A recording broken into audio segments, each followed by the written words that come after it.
Every omelet served on board Singapore Airlines economy class is cooked on this rotating table. We're producing here 7,000 omelettes per day minimum. In catering facilities like this one, chefs prepare all the main dishes for nearly 20 million passengers a year. 24/7, 365 days a year, it's non-stop all the time. That's Anthony. He's in charge of the entire catering operation, and his food shopping budget is $500 million a year. So it's quite a substantial amount of product. His kitchen cranks out 168,000 lobster tails every month and over 1 million pounds of rice a year. But even the most expensive meals don't always taste the same in the sky. Historically, flavors could change depending on the conditions inside a plane, a phenomenon aircraft manufacturers and airlines have spent decades trying to fix. Just do one last taste. So catering facilities like this one are left with a logistical nightmare. How to make 50,000 yummy meals a day in a massive time crunch. With military clockwork. Because just like us, these meals can't miss their flight. The plane is ready, you need to be ready. So how does Singapore Airlines serve up so much food in time for takeoff?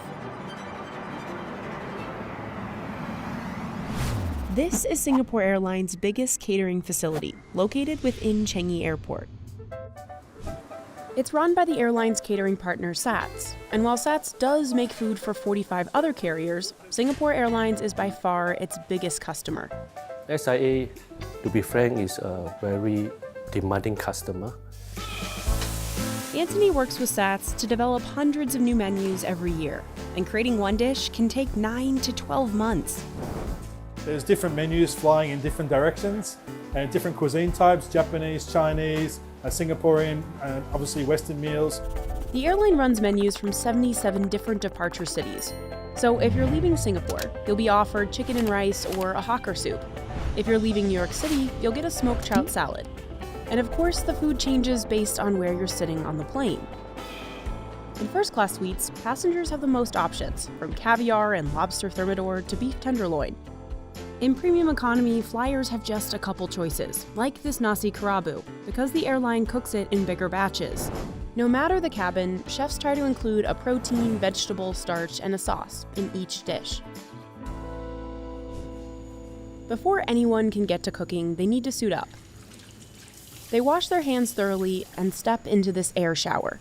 To remove hair, dust, and anything which may provide opportunity inside the facility for contamination.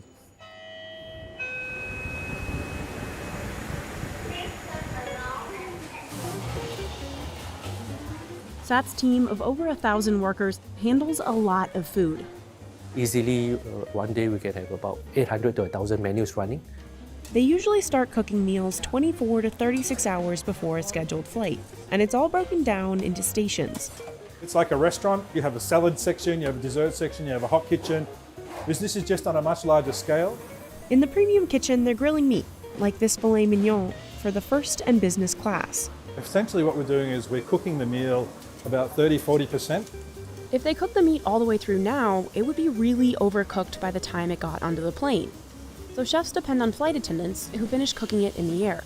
They just apply residual heat of about 150-160 degrees in our aircraft ovens. Over in the hot kitchen, cooks handle, well, all the hot food for first, economy, and business class. Vegetables, pasta, noodles, rice, noodles, hot meals, soups and sauces. This is some heavy-duty batch cooking. Chefs boil noodles in giant vats.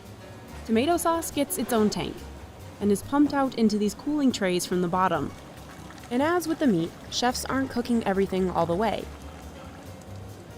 So a lot of these are what we call 50-60% finished. Even vegetables. It's a little bit like a pasta. We want it to be al dente. So you can see there it has a little bit of firmness, a little bit of bite. So if we break that, we still get some snap. So as it cools, the meals will continue, or the food will continue to cook until it reaches the core temperature that we need to achieve for food safety. Every tray along the way gets a tracking label. That way, if there's any issue with food sickness on a flight, the airline can trace it back to the exact batch. We also want to maintain the integrity and the color of the leaf green. So we cook it in the hottest possible water, 100 degrees. We cook it for the shortest amount of time as possible. Once the food comes off the heat, it immediately heads down this conveyor belt to the blast chiller. That stops the cooking process in its tracks. Some things, though, are totally cooked through, like these omelets on this rotating table. The eggs come pre-cracked in a liquid mixture. A pump squirts the perfect amount into each pan. Chefs stationed around the table cook, flip, fold, and stack every omelet. We're producing here 6,000-7,000 omelets per day minimum. So omelets is mostly for the economy kitchen.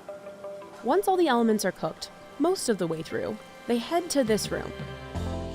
So this is what we call casserole assembly for economy meals and also business class and some first class meals.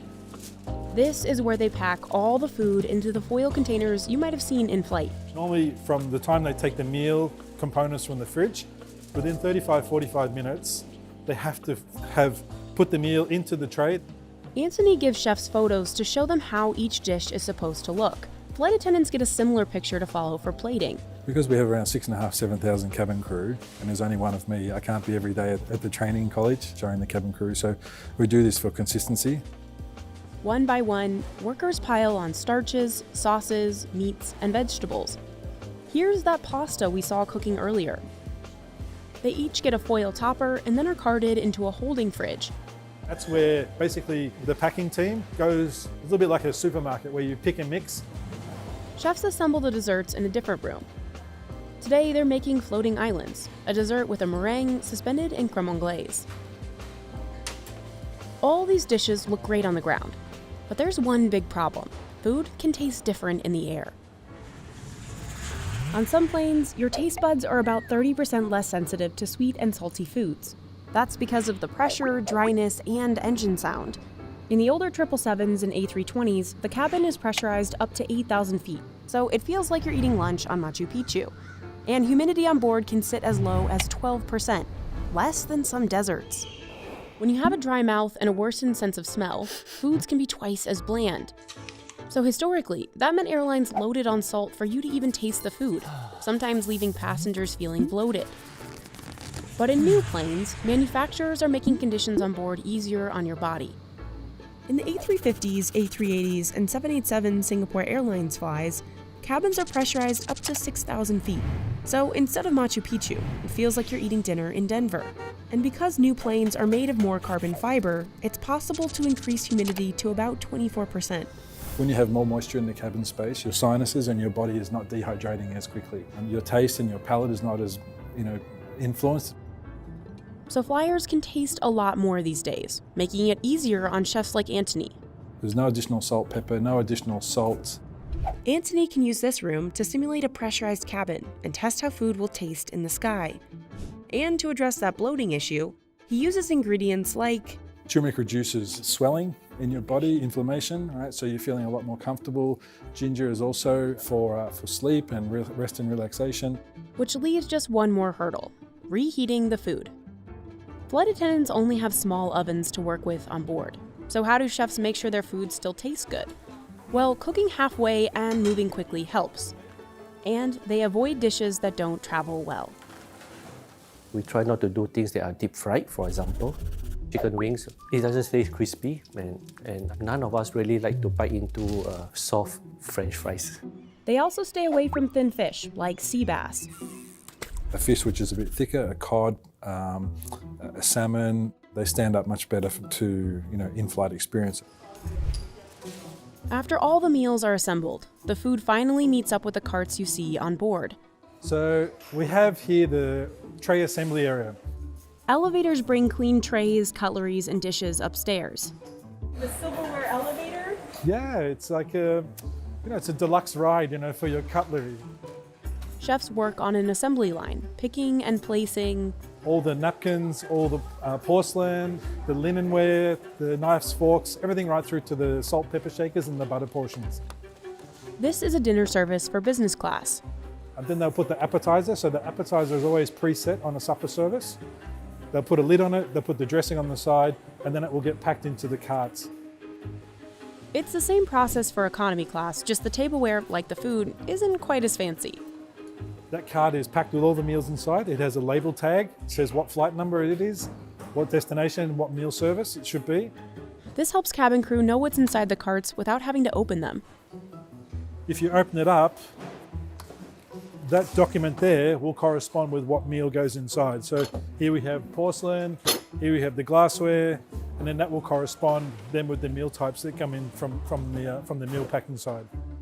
Those carts take a ride on another elevator and will be loaded onto flights usually within an hour before takeoff.